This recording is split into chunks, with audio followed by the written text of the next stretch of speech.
चलिए फ्रेंड्स, आज की क्लास स्टार्ट करते हैं। और मैं आपके साथ डिस्कस कर रहा था कैश फ्लो स्टेटमेंट। और कैश फ्लो स्टेटमेंट के अंदर आज की क्लास में हम सारा का सारा करेंगे और फुल फ्लेज क्वेश्चंस करेंगे जैसे आपको एग्जाम में करना है। तो मैं जल्दी जल्दी पहले आपके साथ पुरानी सारी बातें आपको रिवाइज करा देता हूँ जल्दी जल्दी। पहला हमने एक डायमंड रूल पढ़ा था। वो डायमंड रूल कहता था कि सर अगर आपके पास असेट्स हैं, असेट्स के साथ हमेशा इनवर्स रिलेशन होता है। अगर असेट बढ़ रही हैं, इंक्रीज हो रही हैं, तो आपको कम करना है, आपको इनवर्स रिलेशन करना है।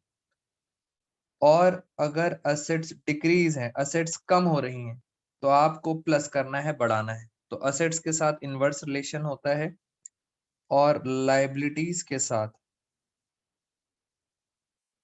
जल्दी से सारा रिवाइज कर लेते हैं क्योंकि आज हमें बड़े बड़े क्वेश्चंस हैंडल करना है जैसे आपके पेपर में आएगा।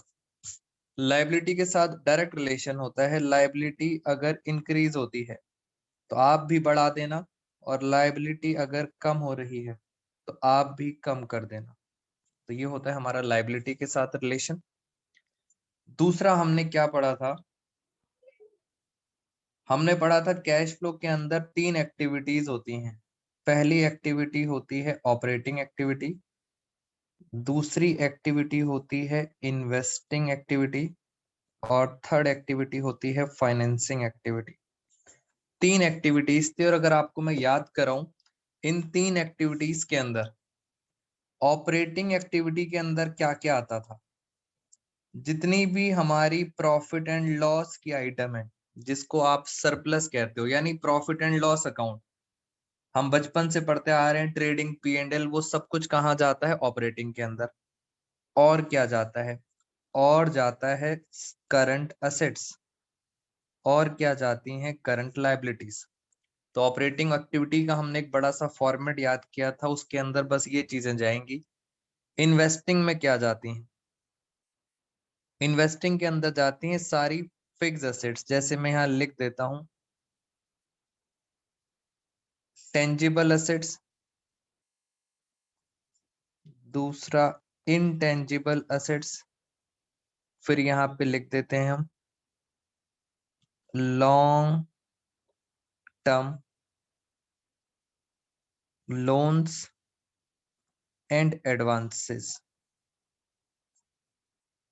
सब कुछ रिवाइज कर लेते हैं। पहला टेंजिबल एसेट्स, दूसरा इंटेंजिबल एसेट, थर्ड है long term loans and advances, और फोर्थ है नॉन, मैं शॉर्ट में लिख देता हूँ, नॉन करंट इन्वेस्टमेंट। तो ये सब जाते हैं इन्वेस्टिंग एक्टिविटी। और फाइनेंसिंग का मतलब होता है उधार लेना। फाइनेंसिंग का मतलब होता है उधार लेना। यहाँ पे क्या क्या चीजें आती हैं, ये हमने सबसे पहले आपके साथ दो डायमंड रूल्स पढ़े थे, तो मैं फटाफट रिवाइज करा देता हूँ। एक आता है शेयर कैपिटल, एक आती है नॉन करंट लायबिलिटी, और एक आती है इसके अंदर शॉर्ट टर्म बोरोइंग्स। तो शॉर्ट टर्म बोरिंग्स भी इसमें आती हैं, long term borrowing, share capital, सब कहाँ जाता है? फाइनेंसिंग के अंदर जाता है। तो ये हमने ओवरऑल डिस्कशन किया था।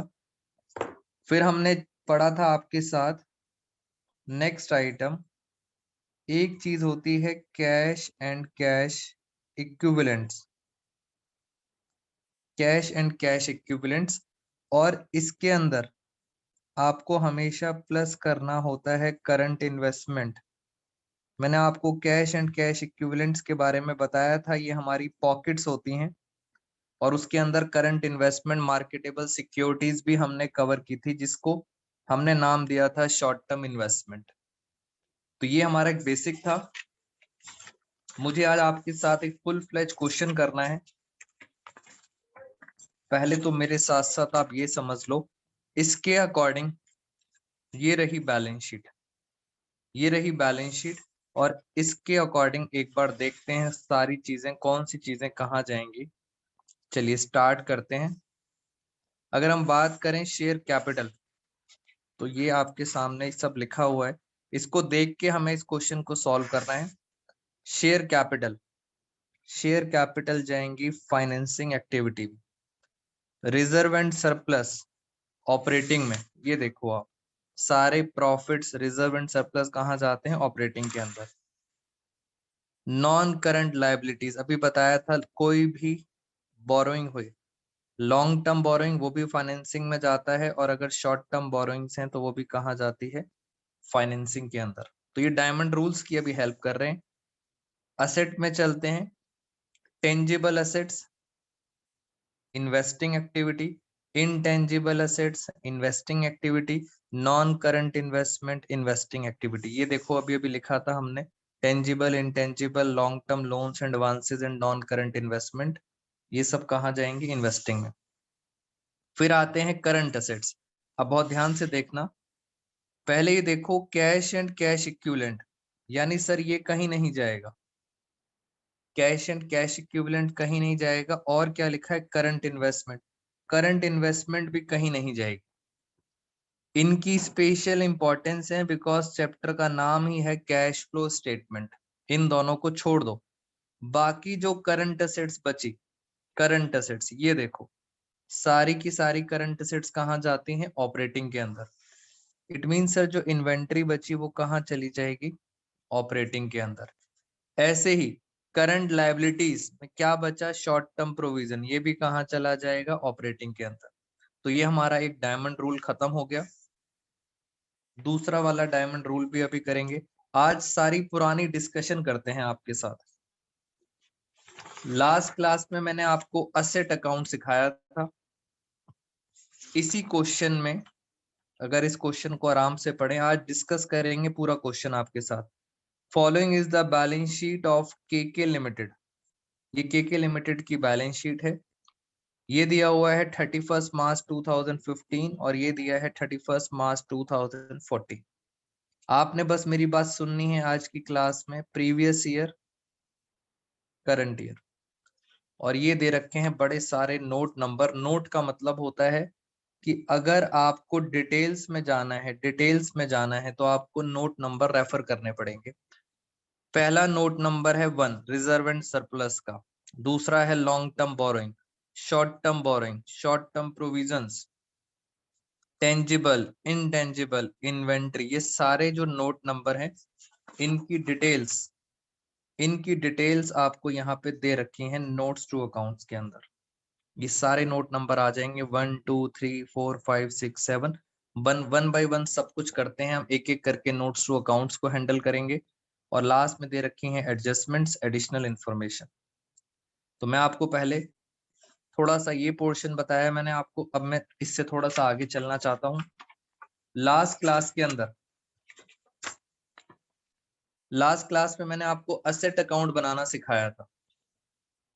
हमने सीखा था, मैंने कहा था सबसे इंपॉर्टेंट असेट अकाउंट होता है। अगर हम इस क्वेश्चन में देखें,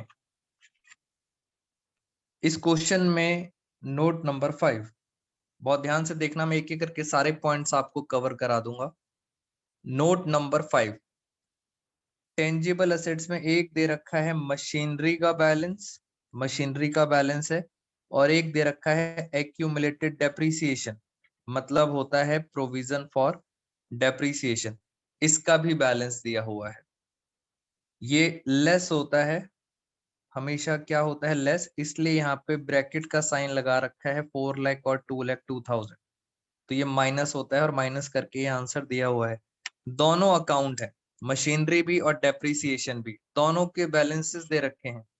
मैंने आपको बोला था जब दोनों अकाउंट होते हैं, दोनों अकाउंट के बैलेंसेस हैं तो आपको एग्जाम के अंदर दोनों अकाउंट बनाने पड़ेंगे, मशीनरी अकाउंट भी बनाना पड़ेगा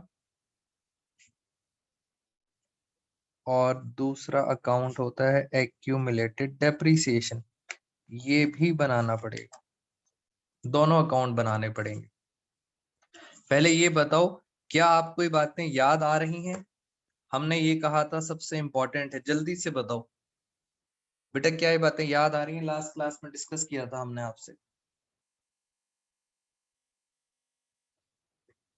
यस और नो,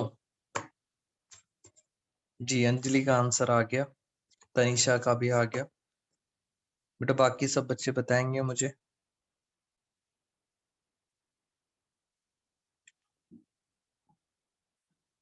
शालू, अनु, ये दोनों अकाउंट्स बहुत इंपॉर्टेंट हैं और इसके अंदर चलो याद करते हैं। सबसे पहले यहाँ पे आता है ओपनिंग बैलेंस, बैलेंस बीडी। फिर आता है बैंक अकाउंट। पुरानी सारी बातें आपको याद दिला देता हूं जिससे ये अकाउंट भी क्लियर हो जाएगा, परचेजेस। उसके बाद यहाँ पे आता था गेन ऑन सेल। बेटा बड़े बड़े क्वेश्चंस करेंगे तो आपको यही करना है हर क्वेश्चंस में, इसी की बार बार प्रैक्टिस करनी है, इसलिए मैं क्लास भी रिकॉर्ड कर रहा हूँ। यही करना है हर उसके अंदर। फिर यहाँ पे भी आता था बैंक अकाउंट। चैप्टर हमारे अकॉर्डिंग खत्म हो गया, बस अब आपको बड़े बड़े क्वेश्चंस करने हैं जिससे आपको कॉन्फिडेंस आ जाए। लॉस ऑन सेल, और लास्ट में आता था बैलेंस सीडी। ये वाला अकाउंट खत्म। फिर इस अकाउंट में ओपनिंग बैलेंस यहाँ पे आता था बाय बैलेंस बीडी, और यहाँ पे आता था टू बैलेंस सीडी। फिर मैंने आपको बताया था सबसे इंपॉर्टेंट चीज, मैंने कहा था याद करो, एक ऐसे करके रॉकेट जा रहा था। ये रॉकेट कभी भूलना नहीं है आपने।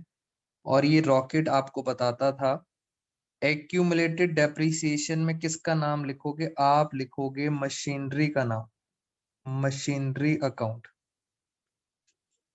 और मशीनरी में किसका नाम लिखोगे, मशीनरी में लिखोगे एक्यूमुलेटेड डेप्रिसिएशन का नाम। तो यहाँ पे लिखा मशीनरी अकाउंट और वहां लिखा एक्यूमुलेटेड डेप्रिसिएशन। और याद करो, मैंने आपको बताया था ये होती है स्मॉल डेप्रिसिएशन। अगर पुरानी क्लास एकदम क्लियर है, वेरी गुड तनीषा। कुछ बच्चों को याद है ये कौन सी डेप्रिसिएशन होती है, स्मॉल, छोटी डेप्रिसिएशन।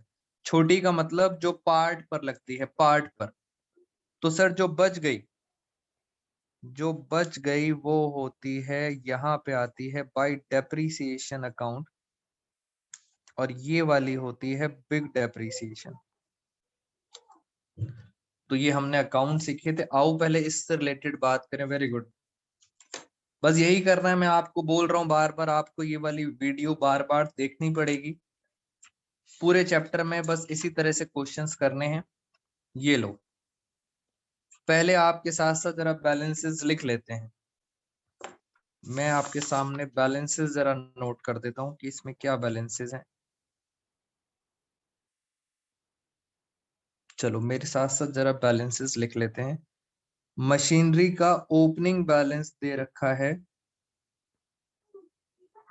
16,42,000। क्लोजिंग बैलेंस दे रखा है 24,06,000। ये क्लोजिंग बैलेंस है। फिर डेप्रीसिएशन का ओपनिंग बैलेंस दे रखा है 2,02,000, और क्लोजिंग बैलेंस दे रखा है 4 लाख। खत्म हो गई बात, बैलेंसेस खत्म। अब आते हैं एडजस्टमेंट पर। ये देखो एडजस्टमेंट नंबर थर्ड, स्टार्टिंग में ही लिखा है अ पार्ट ऑफ मशीन।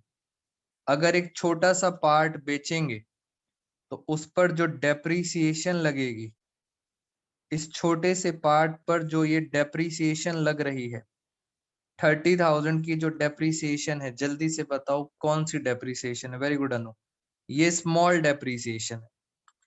इसकी कॉस्ट कितनी थी, कॉस्ट थी 1 लाख। इस पर जो डेप्रीसिएशन लगती है वो कौन सी डेप्रीसिएशन होती है, स्मॉल। 30,000 की डेप्रीसिएशन लग गई तो बची कितनी, 70,000, और इसको बोलते हैं बुक वैल्यू। 70,000 की थी, सोल्ड, बेच दिया। कितने में बेच दिया? 48,000 में बेच दिया। तो 70 की चीज अगर 48 में बेच देते हैं तो 2,000, 22,000 रुपए का क्या हो जाएगा आपको? 22,000। अंजलि 22,000 का बेटा अकाउंट्स में मैथ्स का बहुत रोल है। 22,000 रुपए का क्या हो जाएगा? लॉस हो जाएगा। और जरा देखते हैं इन चीजों को, जरा यहाँ पे पुट कर देते हैं। सोल्ड कितने में करी है? 48।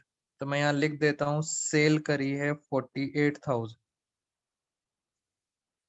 स्मॉल डेप्रिसिएशन है 30,000, ये रही स्मॉल, यहाँ भी आएगा 30,000 और ये रॉकेट ऊपर भी जाएगा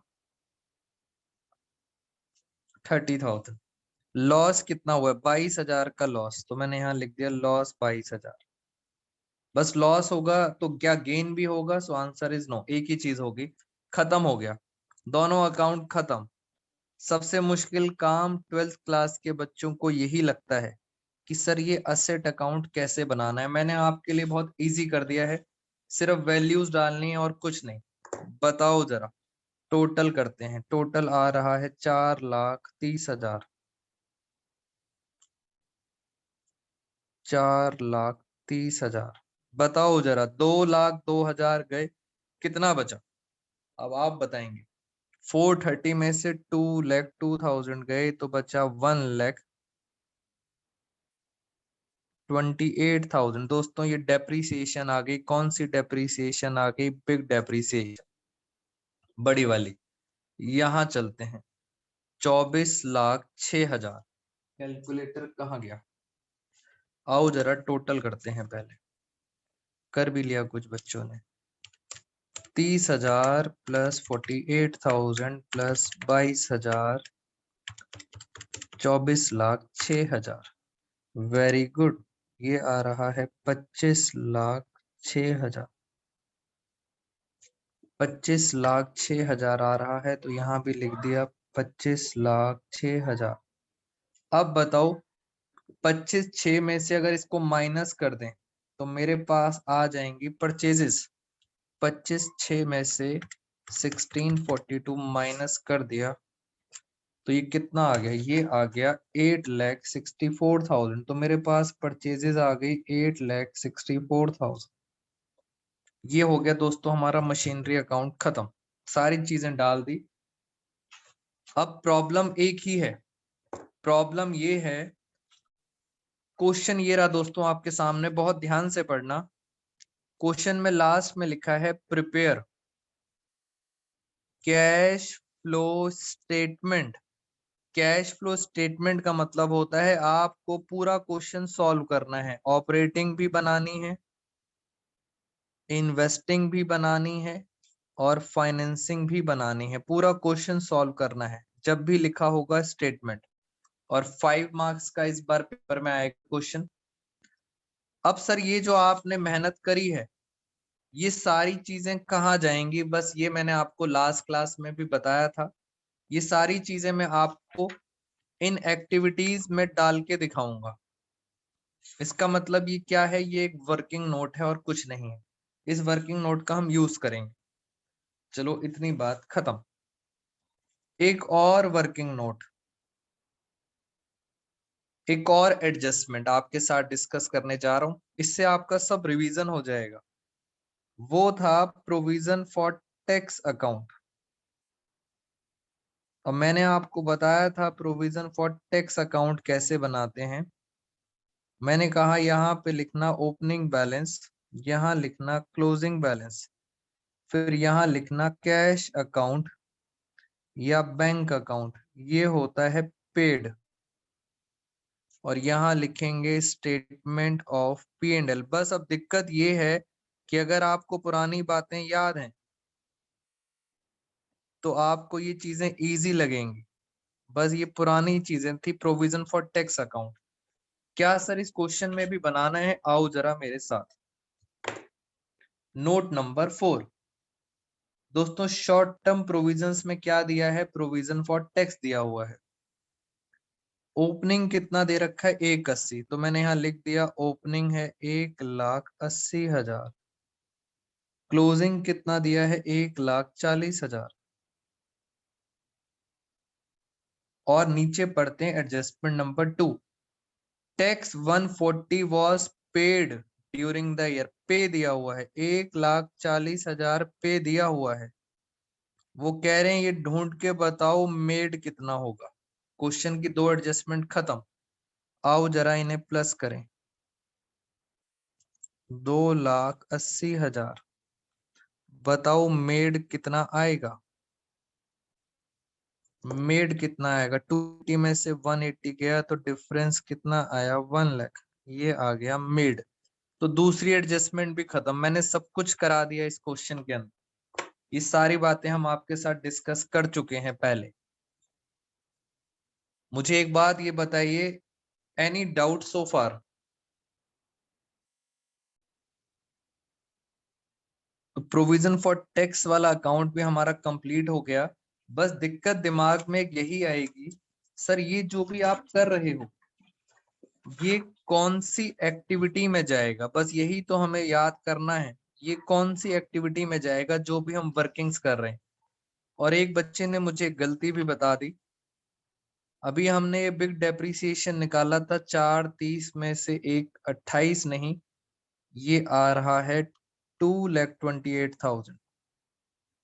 तो दोस्तों ये मिस्टेक हो गई थी हमसे, 2,28,000। चलिए ये भी बात समझ आ गई। और चलते हैं आगे। चलो ये देखो, अब मैं आपको बताता हूं फॉर्मेट। अब हम फॉर्मेट सीखते हैं। हमने वर्किंग नोट ऑलमोस्ट कर लिए, अब हम सीखेंगे फॉर्मेट। और अगर इस क्वेश्चन में देखें 3 एडजस्टमेंट थी, सिर्फ एक एडजस्टमेंट रह गई है 12% डिबेंचर्स, बस खत्म। तो इस एडजस्टमेंट को छोड़ के करते हैं, वापस आएंगे दोबारा इस एडजस्टमेंट में। अब कुछ नहीं करना, आपने बस मेरी हेल्प करनी है। ऑपरेटिंग एक्टिविटी का हमने फॉर्मेट सीखा था। ऑपरेटिंग एक्टिविटी का एक बड़ा सा फॉर्मेट था, वो याद होना चाहिए। और मैं जल्दी जल्दी लिखूंगा ऑपरेटिंग का फॉर्मेट। तो यहां लिख देते हैं cash flow from operating activities. बस अब जो हमने पुरानी बातें याद करी थी, पूरा फॉर्मूला आएगा ए पार्ट। फिर मैं यहां लिख देता हूं बी पार्ट। पहले हम ऑपरेटिंग बनाएंगे, बी पार्ट। बी पार्ट में क्या आएगा? Investing activity. ये आ गया इन्वेस्टिंग एक्टिविटीज। और थोड़ा सा गैप छोड़ेंगे, यहां लिखेंगे सी पार्ट। सी पार्ट में हम लिखेंगे फाइनेंसिंग एक्टिविटी। Financing activities. बस इनका कोई बड़ा कोई फॉर्मेट नहीं है, तो इनमें ज्यादा टेंशन नहीं है। टेंशन होती है सिर्फ ऑपरेटिंग में। और उसके बाद जब ये क्वेश्चन खत्म होगा तब आप लिखोगे ए प्लस बी प्लस सी। खत्म, ये काम करना है आपने। ए प्लस बी प्लस सी, इन तीनों को प्लस करके यहाँ पे लिखना है। आओ जरा अब एक एक करके स्टार्ट करते हैं। पहले तो ऑपरेटिंग का फॉर्मेट, मैं पूरा फॉर्मेट लिखूंगा, फिर जो काम की चीज होगी सिर्फ उतना यहाँ डाल देंगे। मैं पूरा लिखता हूं। सबसे पहले आता था सरप्लस। अब जल्दी जल्दी आप सब बच्चों को पता होना चाहिए, सरप्लस के अंदर P&L आता था। फिर दोस्तों 4 चीजें प्लस करते थे। 4 चीजें प्लस, पुरानी सारी बातें हैं। ट्रांसफर टू रिजर्व, कुछ भी नया नहीं है। Proposed dividend, interim dividend, provision for tax, आगे ब्रैकेट में लिख देते हैं मेड। उसके बाद क्या आता था? उसके बाद आता था profit before tax and extra ordinary items, extra ordinary items. चलो ये आपको बस पता होना चाहिए। फिर हम प्लस करते थे non operating expenses, non operating expenses. और वो एक्सपेंसेस क्या क्या थे? एक एक्सपेंस का नाम था डेप्रिसिएशन, दूसरे का नाम था एमोटाइजेशन। वही फॉर्मेट है बस ये। फिर आता था लॉस ऑन सेल। फिर हम लिखते थे इंटरेस्ट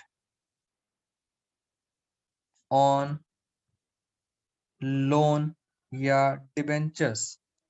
फिर एक और आता था मिसलेनियस एक्सपेंडिचर रिटर्न ऑफ, छोड़ो अभी उसको नहीं लिखते। फिर आती थी यहाँ पे non operating incomes. Non operating incomes भी 4 होती थी, 1 2 3 4। क्वेश्चन में थी नहीं इसलिए मैंने ऐसे ही लिख दिया। एक आता था interest, rent, dividend, profit on sale, ये आती थी नॉन ऑपरेटिंग इनकम। बस फॉर्मेट है। फिर क्या आता था? फिर आता था operating profit, operating profit before changes in working capital. और फिर यहाँ पे आते थे करंट असेट्स, करंट लायबिलिटी, और करंट असेट्स करंट लायबिलिटी के बाद लास्ट में आप यहाँ पे लिखते थे कैश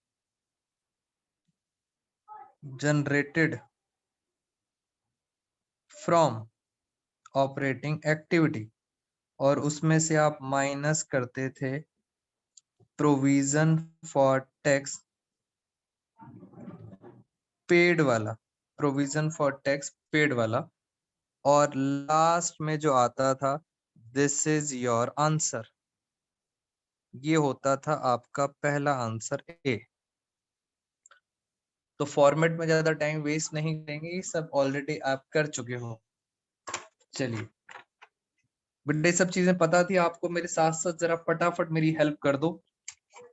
आओ जरा जो जो चीजें मिलती हैं उनको देखते हैं फटाफट। पहले तो ये देखो, ये है मेड और ये है पेड। प्रोविजन फॉर टैक्स आपने ढूंढा था मेड और पेड। ये देखो पीछे वर्किंग्स, ये रहा मेड, 1 लाख मेड है और 140 पेड है। मिल गया, पीछे से हमें एक चीज तो मिल गई बेटा, एक चीज तो हमें मिल गई। कितना कितना था मेड? कितना था मेड? था 1 लाख, 1 लाख मेड था। और पेड कितना था? पेड था 1,40,000। तो पीछे जो वर्किंग्स करी हैं उनका अब आपको यूज करना है। प्रोवाइडेड फॉर्मेट पता होना चाहिए। चलिए इतना समझ आ गया। और देखते हैं सर, अभी तक जो हमने अकाउंट बनाए थे, इस अकाउंट में देखते हैं। इस अकाउंट के अंदर ये रही डेप्रीसिएशन, बिग डेप्रीसिएशन 2,28,000। ये देखो डेप्रीसिएशन ऑन मशीन कितनी है? 2,28,000। ये आ गई डेप्रीसिएशन। जो जो मिल रहा है बस डालते जाओ। ये लिखा है लॉस ऑन सेल 22,000, तो ये रहा लॉस ऑन सेल 22,000। बस ये सब प्लस होता है, खत्म। और तो सर कोई काम की चीज लग नहीं रही। चलिए और चलते हैं आगे, देखते हैं जरा मेरे साथ साथ। सबसे पहले है सरप्लस। सरप्लस का note number 1, reserve and surplus note number 1। जरा चलें एक बार नोट नंबर 1 में क्या लिखा है। रिजर्व एंड सरप्लस के अंदर लिखा है surplus balance in statement of profit and loss account. दोस्तों ध्यान से देखो, यहाँ बच्चे गलती कर देते हैं। पिछले साल 1 लाख रुपए नेगेटिव है, प्रीवियस ईयर में नेगेटिव है, मगर इस साल पॉजिटिव है। क्या आप बता सकते हो कितना डिफरेंस आएगा? बेटा नेगेटिव से पॉजिटिव माइनस 1 लाख से प्लस 4 लाख, माइनस से प्लस में जाएंगे तो डिफरेंस कितना आएगा? और मैं आपको बता देता हूं, ये एडजस्टमेंट हमने सीखी थी, डिफरेंस आएगा 5 लाख। बेटा माइनस से 4 लाख का मैंने ये आपको सिखाया था कि कैसे माइनस और प्लस में डिफरेंस निकालते हैं। 1 लाख नेगेटिव से 4 लाख पॉजिटिव में जाना है, तो इनका डिफरेंस आएगा 5 लाख। सरप्लस खत्म। और देखते हैं, ट्रांसफर टू रिजर्व है नहीं, प्रपोज डिविडेंड है नहीं, इंटरिम डिविडेंड है नहीं। अगर होता तो यहां डाल देते, खत्म बात। और चलते हैं, ये देखो एक नोट नंबर 6, गुडविल। गुडविल क्या होती है? Intangible assets. पिछली बार 60,000 थी, अब हो गई 40,000।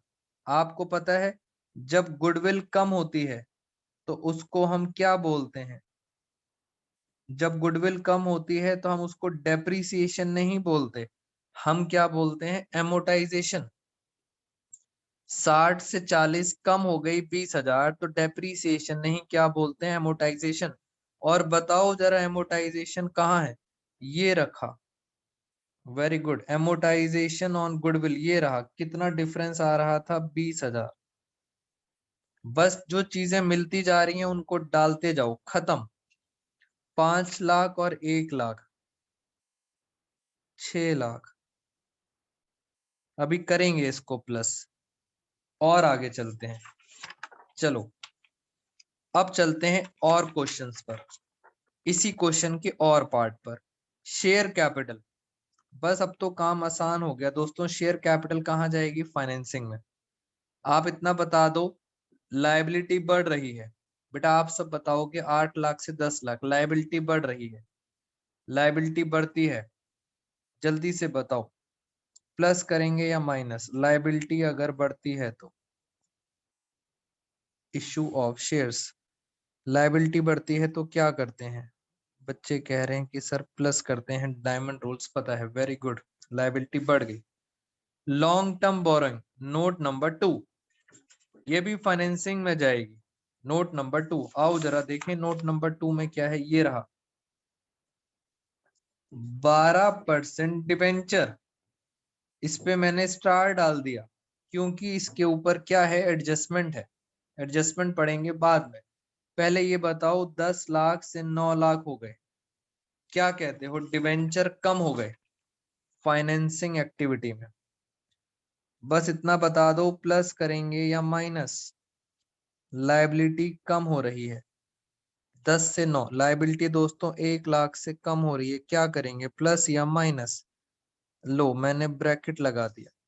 और शायद आपको पता हो, इसे कहते हैं रिडम्पशन ऑफ डिबेंचर्स। हमने आपको पढ़ाया था रिडम्पशन ऑफ डिबेंचर क्या होते हैं? माइनस 1 लाख से कम हो गए। वापस आते हैं, ये फाइनेंसिंग में चला गया, ये ऑपरेटिंग में चला गया, ये फाइनेंसिंग में। शॉर्ट टर्म बोरिंग भी कहाँ जाती है? फाइनेंसिंग में। शॉर्ट टर्म हो या लॉन्ग टर्म हो, कोई भी बोरोइंग हो कहाँ जाती है? फाइनेंसिंग में। Note number 3।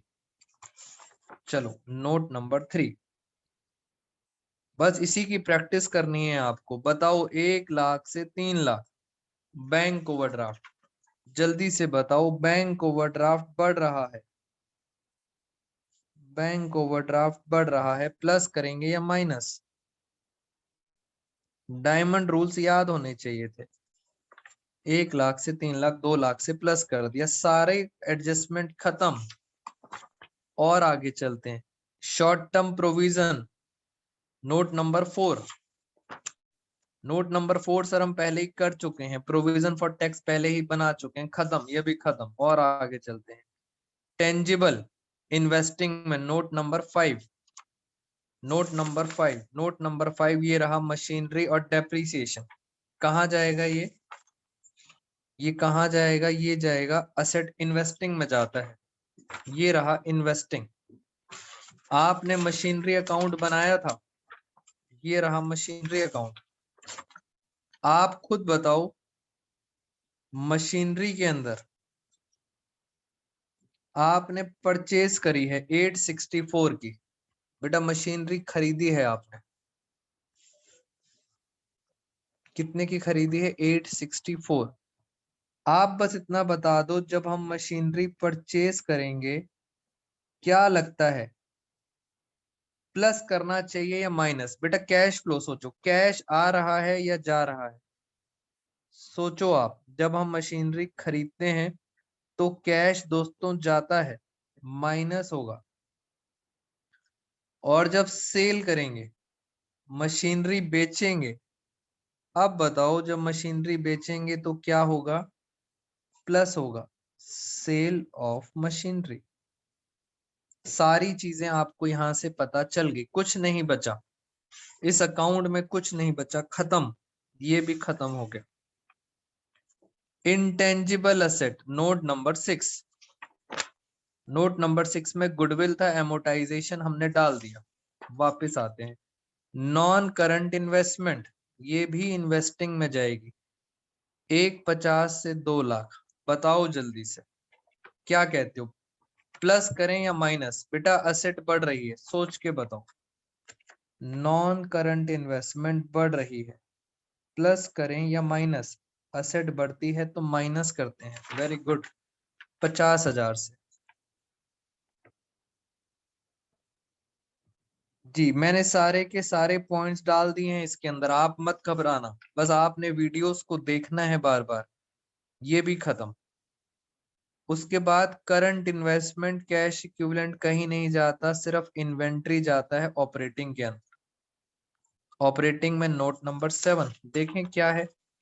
नोट नंबर 7 है स्टॉक इन ट्रेड, ये भी बढ़ रहा है, ऑपरेटिंग में जाएगा। ये रहा ऑपरेटिंग में, मैं लिखूंगा increase in stock in trade. आप बस ये बताइए, असेट बढ़ता है तो क्या करते हैं? असेट बढ़ता है तो माइनस, 10,000 करेंगे तो 1 लाख, 1,24,000 रुपए माइनस। लो सर, सारे के सारे पॉइंट खत्म, सब कुछ खत्म हो गया बेटा, सब कुछ खत्म। बस टोटल करते हैं जल्दी जल्दी, इस अकाउंट को क्लोज करते हैं सबसे पहले। खत्म हो गया। अब आपने मेरे से कुछ सीखना है इसके बाद। 864 माइनस 50 प्लस 48, नेट आंसर आया 8,66,000। ये नेगेटिव में आ रहा है, नेगेटिव में आता है तो हम इसे लिखते हैं cash used. Cash used investing activity, word याद रखना, नेगेटिव में आता है मतलब यूज्ड। अगर पॉजिटिव में आएगा तो लिखेंगे फ्लो। जैसे इस क्वेश्चन में देखें, इसमें पॉजिटिव में आएगा तो हम लिखेंगे cash flow, flow from financing activity. फिर इन तीनों, अब क्या करना होता है, अब यहां तक खत्म। क्या रह गया ये बताओ दोस्तों, क्या रह गया इसके अंदर? सिर्फ एक चीज रह गई है और वो है दोस्तों इंटरेस्ट। इंटरेस्ट की एडजस्टमेंट, और आप सबको पता है इंटरेस्ट के डबल इफेक्ट पड़ते हैं। मैं आपसे दोबारा से आपको समझा रहा हूं कि इस क्वेश्चन को, जो वीडियो है, दोबारा से एक बार जरूर देखना। मुझे आगे वाली क्लासेस में बस यही काम करना है। तो अगर आपको अभी नहीं समझ आएगा तो आगे वाली सारी क्लासेस खराब हो जाएंगी। तो इनको दोबारा से समझो, रिवीजन करो, सारी वीडियोस अपने यूट्यूब पर है, तभी कॉन्फिडेंस आएगा। क्योंकि मैं क्वेश्चंस कराता रहूंगा, क्लास वेस्ट होती जाएगी, समझ कुछ आएगा नहीं। चलिए डिबेंचर के बारे में बात करते हैं।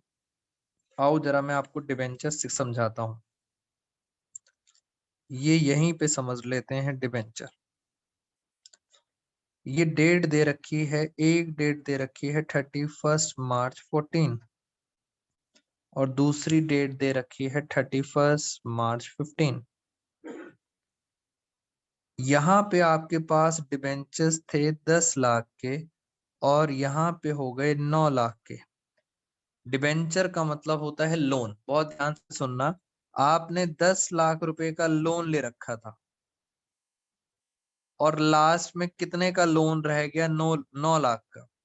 इसका मतलब पक्का आपने पे कर दिया, 1 लाख रुपए का लोन आपने डिबेंचर्स पे कर दिए, ये तो कंफर्म है कि आपने पे करा। दिक्कत ये है, ये पे कब करा, ये कब पे करा, यहां पढ़ते हैं। डिबेंचर्स व रिडीम, रिडीम का मतलब होता है पे करना, और पे कब करा है 2015। यानी सर ये 1 लाख रुपए आपने आखिरी डेट यहाँ पे करे, यहाँ पे करे हैं 1 लाख। अब बात आती है इंटरेस्ट निकालने की, इंटरेस्ट निकालने की। तो आपको पता है जब आपका उधार 10 लाख था और ये 10 लाख चलता रहा चलता रहा चलता रहा, पूरे साल चलता रहा, 1 लाख आपने आखिरी दिन दिया है। इसका मतलब सर ये 10 लाख का उधार पूरे साल चलता रहा, तो इंटरेस्ट जो है 12% का जो इंटरेस्ट है वो 10 लाख रुपए पर मुझे देना पड़ेगा, और पूरे साल का 12 महीने का देना पड़ेगा, क्योंकि मैंने जो पैसा पे करा है वो तो आखिरी दिन पे करा है। यानी इसको भूल जाओ, 10 लाख पर पूरे साल का इंटरेस्ट देना पड़ेगा आपको 12 महीने का। और ये कितना इंटरेस्ट आ गया, ये आ गया 1,20,000, 1,20,000 का इंटरेस्ट है। अब सर एडजस्टमेंट के तो डबल इफेक्ट पड़ते हैं बेटा, एडजस्टमेंट के डबल इफेक्ट पड़ते हैं, एक प्लस होता है और एक माइनस, डबल इफेक्ट पड़ते हैं इसके इंटरेस्ट के। अब मुझे बताओ, ये रहा इंटरेस्ट ऑन डिबेंचर, क्या हो रहा है, प्लस। यहां तो सर प्लस हो गया, 1,20,000 प्लस हो गया। अब सर कहीं माइनस भी होगा बेटा, ऑपरेटिंग में इंटरेस्ट क्या हो गया, प्लस। अब कहीं माइनस भी होगा, आपके सामने ओपन ऑफर है, बताओ माइनस इन्वेस्टिंग में होना चाहिए या फाइनेंसिंग में, खुद बताओ सोचकर, लगाओ दिमाग। अगर डिबेंचर्स फाइनेंसिंग में आते हैं तो सर उसका इंटरेस्ट भी तो फाइनेंसिंग में ही आएगा। कुछ बच्चों को मेरी बात समझ आ गई है, सर उसका इंटरेस्ट भी कहाँ आएगा, फाइनेंसिंग में ही आएगा, माइनस होगा, डबल इफेक्ट, खत्म। बस बताओ जरा आंसर कितना आ रहा है, 2 लाख से 2 लाख कट गया, 20,000 से कितना आ रहा है, प्लस में आ रहा है 1,80,000। तो ये आपने मेरे से सीख लिया कि सर इंटरेस्ट कैसे निकालते हैं, और ये आ गया 1,80,000। आओ बस टोटलिंग करनी है, अब टोटलिंग करनी है, यहाँ पे कुछ है ही नहीं। 6 लाख करें जरा, ये सब प्लस हो रहा है, 6 लाख प्लस 20,000, 22,000, 1,20,000। दोस्तों ये आ रहा है 9,90,000।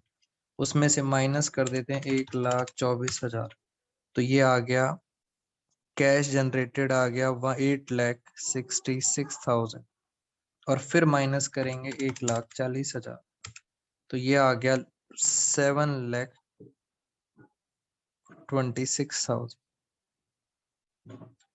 एक आंसर आ गया 726। ये देखो आपने लिखा था, एक आंसर कितना आ रहा है, 7,26,000 प्लस में आ रहा है। बी का आंसर माइनस में आ रहा है, माइनस में आ रहा है 8,66,000। सी का आंसर प्लस में आ रहा है 1,80,000। तो बताओ ए प्लस बी प्लस सी कितना हुआ, ए प्लस बी प्लस सी कितना हुआ, -866,000 प्लस 1,80,000, ये आ रहा है 40,000 का आंसर आ रहा है आपका। इसका मतलब तीनों एक्टिविटीज को प्लस करके कितना आया, 40,000। क्वेश्चन में अगर आपको ध्यान से आपने देखा हो, मैंने सब कुछ डाल दिया है, सब कुछ, सिर्फ कुछ चीज को छोड़ दिया था, और वो पता है क्या था, वो था करंट इन्वेस्टमेंट और कैश एंड कैश इक्विवेलेंट। इन दोनों चीजों को मैंने छोड़ दिया था, बाकी मैंने सब कुछ डाल दिया। अब मैं आपको बताता हूं क्या होता है, अब देखना आंसर टैली होगा। आपने कितना पैसा कमाया है? 40,000 रुपए पूरे साल में,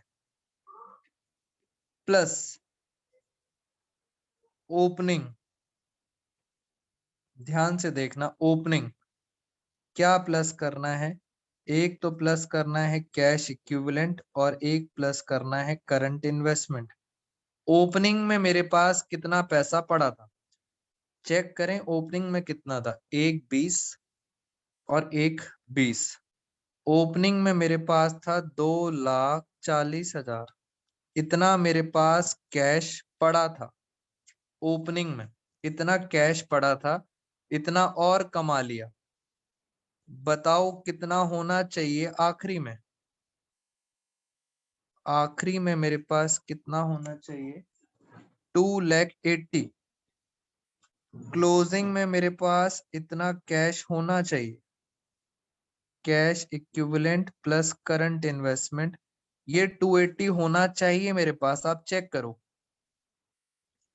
ये देखो क्लोजिंग में 1,00,000 ये है और 180 ये है। चेक करो टोटल कितना हुआ, टोटल कितना आ रहा है? 280। और इस तरह से आपका आंसर टैली हो जाता है। हाँ, कि इसका टोटल इससे मैच करना चाहिए। अगर मैच कर गया, इसका मतलब आपका पूरा क्वेश्चन बिल्कुल परफेक्ट है। ये था आपका पूरा पूरा फुल फ्लेज क्वेश्चन, जिसके अंदर मैंने सारे पॉइंट्स कवर कर दिए हैं। तो मैं आपको बार बार बोल रहा हूँ, मुझे यही डिस्कशन करना है आपसे हर क्लास के अंदर। इसकी वीडियो और इसके नोट्स मैं आपको अभी भेज दूंगा, इस पे टाइम डिवोट करना। और दोस्तों, कल संडे हमारा टेस्ट है, उसमें ये नहीं आएगा, इससे पहले का। बेसिकली इसमें जो भी मैंने कराया है सब पहले का ही है, कुछ नया थोड़ी कराया है। पहले के सारे पॉइंट्स आएंगे। 11:30 आपका टेस्ट होगा।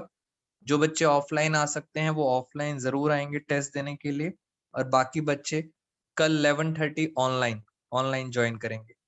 आज की क्लास में इतना ही friends. Thank you so much all of you.